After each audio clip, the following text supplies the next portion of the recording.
तो आज है हमारा टारगेट पी ब्लॉक का। What to study, P block में पढ़ना क्या है, क्योंकि हम लोग बहुत कुछ पढ़ लेते हैं बट वो हमारे सिलेबस में होता नहीं है। तो एग्जैक्टली आज के इस वीडियो में हम जानेंगे कि हमें पढ़ना क्या क्या है, फ्रॉम वेयर टू स्टडी, कहाँ से पढ़ना है, मतलब कौन से लेक्चर्स हमें देखने हैं, एंड क्वेश्चन कितना करें, और करे तो करें लेकिन कहाँ से करें। ये सारा कुछ आपको इस वीडियो में जानने को मिलेगा। इसलिए चैनल को सब्सक्राइब कर दो, क्योंकि यही टाइप की सीरीज़ चल रही है पूरे इनऑर्गेनिक के लिए। आपको कोई भी इनऑर्गेनिक का चैप्टर उठाओ, उसमें क्या चीज़ पढ़ना है, कहाँ से पढ़ना है, कितने क्वेश्चन करें, सारा कुछ क्लियर हो जाएगा। प्लेलिस्ट लिंक डिस्क्रिप्शन में जाके उसको ज्वाइन कर लो, ठीक है। अब देखो यार, ये हमारा 15 दिन का चैलेंज का एक हिस्सा है। इसमें हमारा आज डे 5 है, ठीक है। डे 5 में हम टारगेट कर रहे हैं कि हम पी ब्लॉक को कंप्लीट करेंगे। एक दिन में नहीं, हम इसको टोटल दे रहे हैं 4 दिन। 4 दिन तो ये टारगेट हमारा, 4 दिन में हमें पूरा पी ब्लॉक कंप्लीट करना है। और 18 नवंबर को इसका क्विज होगा, ठीक है। कर दो यार, 5 4 3 2 1, आई होप कर दिया होगा, ठीक है।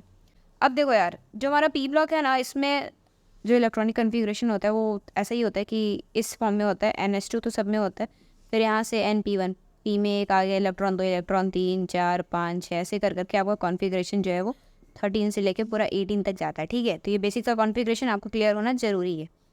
फिर हमारे पास आता है पी ब्लॉक के कुछ चीज़ें जो आपके हर ग्रुप में है। तो कॉन्फ़िगरेशन आपको याद करना होगा। एटॉमिक रेडियाई का क्या ट्रेंड होता है, नीचे से ऊपर से आप नीचे आते हो तो रेडियस बढ़ता है, लेफ्ट टू राइट जाते हो तो रेडियस घट रहा है, क्या हो रहा है, कहाँ बढ़ रहा है, कहाँ घट रहा है, कहाँ पे एक्सेप्शंस आ रहे हैं, वो सारी चीज़ें आपको क्लियर होनी चाहिए। फिर आता है आयनाइजेशन एनर्जी एंड इलेक्ट्रोनेगेटिविटी, इसका ट्रेंड भी क्लियर होना चाहिए ग्रुप में भी और पीरियड्स में भी।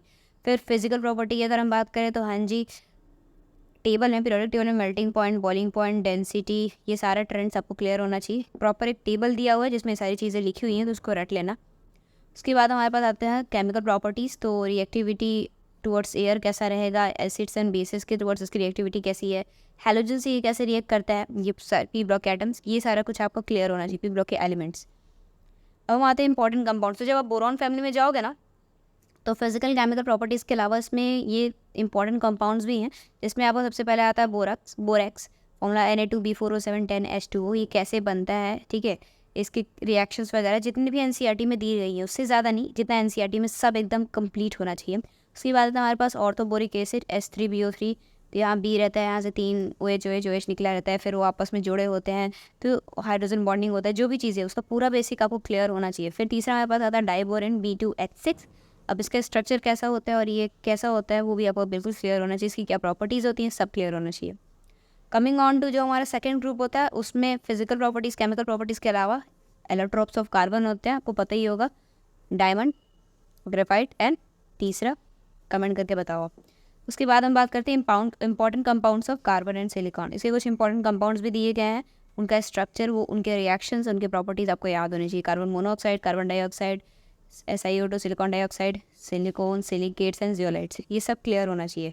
अब हम आते हैं जो हमारी क्लास 12th की पी ब्लॉक है उसमें, तो उसमें क्या क्या हमारा ग्रुप नंबर 15 16 17 18।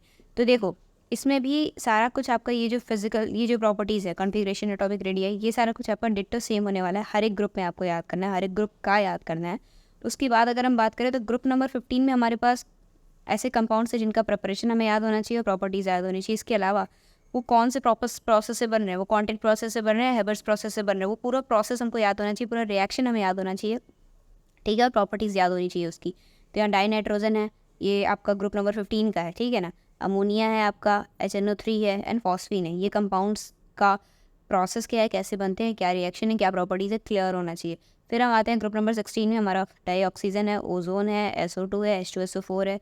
फिर हमारा हैलोजन ग्रुप में Cl2 एंड HCl, ये कंपाउंड्स की हमें प्रॉपर्टीज़ और इनका प्रिपरेशन कैसे बनते हैं वो क्लियर होना चाहिए।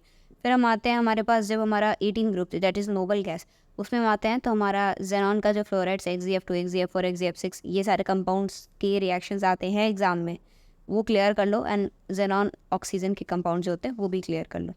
उसके बाद हम आते हैं तो यार ऑक्साइड्स ऑफ नाइट्रोजन, ठीक है। तो नाइट्रोजन के जैसे ऑक्साइड्स में आपका NO है, N2O है, NO2 है, बहुत सारे ऑक्साइड्स हैं, उनके जो स्ट्रक्चर होते हैं तो वो सब आपका क्लियर होना चाहिए, ठीक है। इसी तरह फॉस्फोरस हाइलाइट्स, PCl3, PCl5, ये सब भी क्लियर होना चाहिए, इनके स्ट्रक्चर्स क्लियर होने चाहिए, इनका हाइब्रिडाइजेशन क्लियर होना चाहिए, इनकी प्रॉपर्टीज़ क्लियर होनी चाहिए। फिर हम आते हैं ऑक्सी एसिड्स ऑफ फॉस्फोरस में, H3PO2, H3PO3, ये सब का भी सब क्लियर होना चाहिए। फिर हमारे पास इसी तरह आता है oxy acids of halogen, HOCl, HOClO, ठीक है। तो इस तरीके से आपका जो oxy acids of phosphorus, oxy acids of halogen, ये सारा कुछ क्लियर होना चाहिए। फिर लास्ट में हमारे पास आता है allotropic forms of sulphur and phosphorus. Sulphur हमारा ग्रुप नंबर 16 से और फॉस्फोरस हमारा ग्रुप नंबर 15 से। तो इस वीडियो में जितना बताया यही है आपका सिलेबस में, ठीक है। बहुत ज़्यादा भी नहीं है, बहुत कम भी नहीं है। थोड़ा जब डीप में जाओगे तो आपको पता चलेगा कि काफ़ी कुछ है, लेकिन ये जो ऊपर ऊपर से जो टॉपिक्स हैं यही टॉपिक्स आपको अच्छे से डीप में कवर करने हैं, ठीक है। तो हमारा 4 दिन का हमने आपको टारगेट दिया, 4 दिन में आप इसको कंप्लीट करो। अब बात करते हैं हम कहाँ से इसको कंप्लीट करें। तो आप स्क्रीन पे देख सकते हो, अगर आपने पहले से पढ़ रखा है तो आप इस वन शॉट से कंप्लीट कर सकते हो, लेकिन अब जस्ट सर्च करो Pankaj sir chemistry one shot आ जाएगा, या फिर अगर आपको डिटेल में करना है तो आप पंकज सर केमिस्ट्री के चैनल पर जाके आप उसको डिटेल में भी कर सकते हो, या फिर मंजिल बैच से भी कर सकते हो। It is totally up to you, ठीक है। क्लियर हो गया कि व्हाट टू स्टडी आपने हमें बता दिया, ये सिलेबस है, ये पढ़ना है, ठीक है। फ्रॉम वेयर टू स्टडी भी आपने हमें बता दिया। अब आते हैं क्वेश्चन कितना करें। तो देखो यार, मेरा ना सिंपल सा कहना है कि तुम्हारे पास कोई भी बुक हो या कोई भी मटेरियल हो, क्वेश्चन कोचिंग का कुछ भी, तो उसका लेवल 1 होता है ना, और लेवल 2 होता है।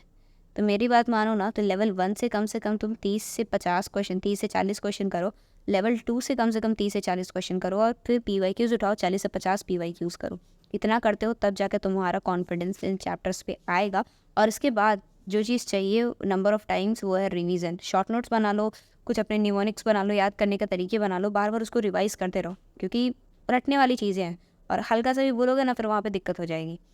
उसके बाद हम आते हैं कि चलो ठीक है, प्रैक्टिस कहाँ से करें। तो ऑब्वियसली अगर आपके पास कोई मॉड्यूल है, अगर आपके पास कोई भी बुक है, VK जायसवाल कोई भी बुक है, बस एक बुक को उठाओ और उसको जस्ट थॉरोली बढ़िया से एकदम कर डालो, ठीक है। तो ये रहा वीडियो, यहीं तक था।